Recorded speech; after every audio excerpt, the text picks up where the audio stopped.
Welcome back. We're still with retired Major General Gabra Wahab. Thank you for joining us once again on the program. Still on the issue of insurgency, of course. We left off with what the military is really doing in terms of equipment, weaponry, and so many other aspects. But right now, there's a new strategy being adopted at the moment.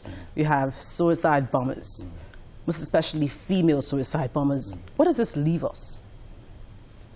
We need to ensure that we don't leave anything unturned. You don't look at somebody and say, okay, this man cannot be this. It's not written on anybody's face. It's the mindset that matters, and it depends on the posture which you put forward.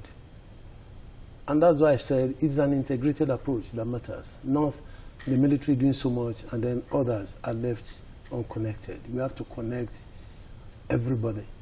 The citizenry, the media, NGOs, security agencies, the state, the federal and the local governments.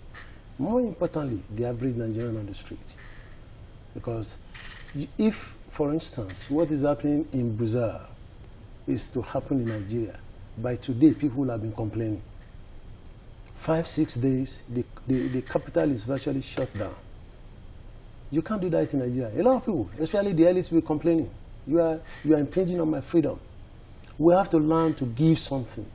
Security is not free. It's not cheap, and it impinges on people's freedom. You can't be out to want absolute freedom. There's nothing like absolute freedom, and that's what we want in Nigeria.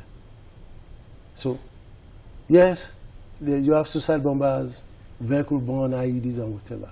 That's the phase one. Don't forget, I said that's how they started from.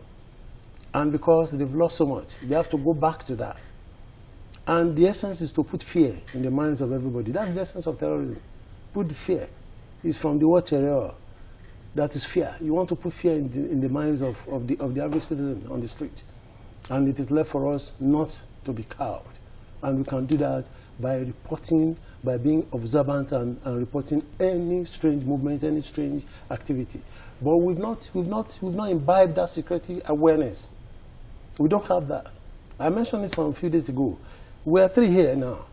If something passes or somebody passes, and you ask, did you notice anybody passing? The tendency is for us to, yes, I saw something, but I don't know whether it's a man or a woman or something.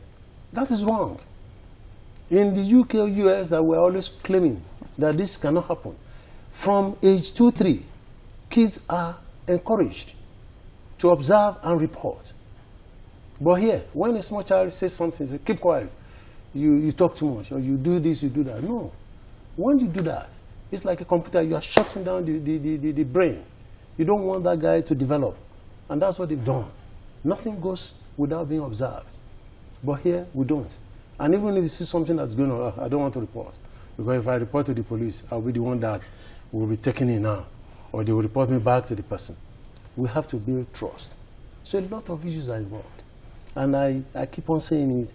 The Ministry of Information has so much to do through the National Orientation Agency. We have so much to do in schools, as individuals, even in our homes. We've turned ourselves to prisoners.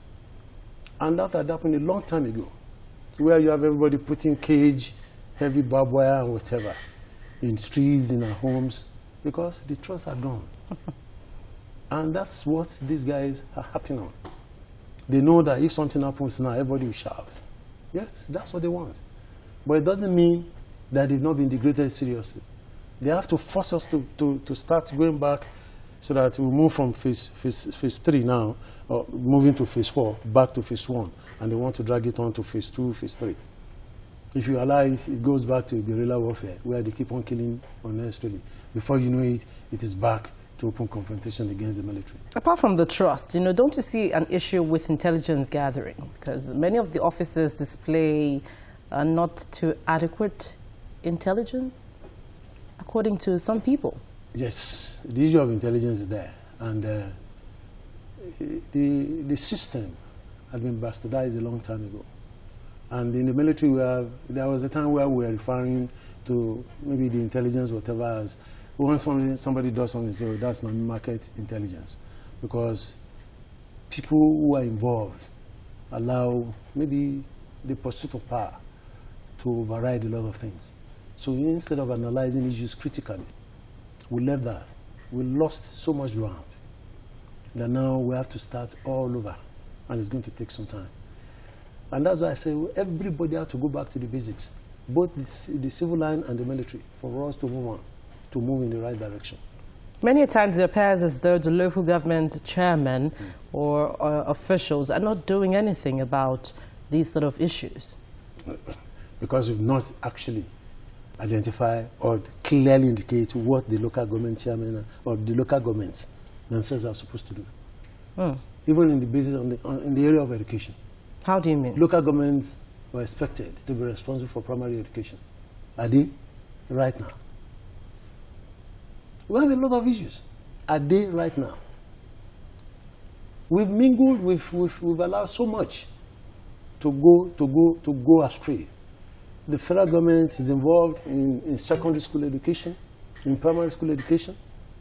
So there is no clear line as to who is responsible for what. And everybody's job is nobody's work. And that's what is happening in virtually all our lives. So as of today, if the local government chairman is not involved in education, is not involved in the healthcare, in the local community, is not involved in the security of his men, what's it there for? So we have so much to do. So much has gone wrong over a long period of time. There's so much power at the top instead of the bottom. We have to find a way of allowing people to do their job. Fortunately, my thesis of my project in the university was on local government reforms of 1976. And you will be appalled as to what was happening then. And it had gone even terribly bad as of today. So a lot of things have to be done. A lot of issues are wrong. And that is why, even as of today, areas that have been liberated from Boko Haram in Borno are still without presence of government. They took the state governor some 2-3 weeks ago. It's something like an ultimatum. If you are not there, the local government personnel, and you are not in your local government, I will sack you. It's that bad. So a lot of things have to be done. And we have to get everybody on board for us to move on. We're lucky. Why I said so is it's a magic wand in Nigeria for us to have gotten to this phase where we are today. It's expected to have taken us 13, 15 years to get to the level we're today. If you take the problem from 2009 to 2015, you're talking about 6 years. We've been able to at least restrict the whole thing. We need to learn from what happened in Sri Lanka, what happened in other countries. The Afghanistan are still there today. So we're lucky. And we should build on that to make sure that we don't have these things spreading or getting out of control all over again. I still have your beginning statements ringing so much in my head that if we do not tackle the main issues, then we should not expect that terrorism would really come to an end, especially by December. So, I mean, that's something we must keep our fingers crossed on. Thank you very much, Major General Garba Wahab, for coming on the program. Thank you so much. Thank you, Madam. Thank you.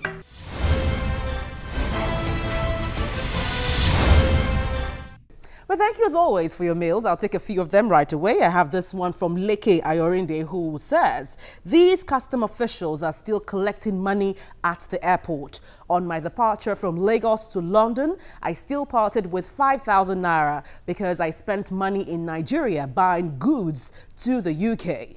I suggest that there should be continuous announcements against bribery at the airport, as they do at Indian airports.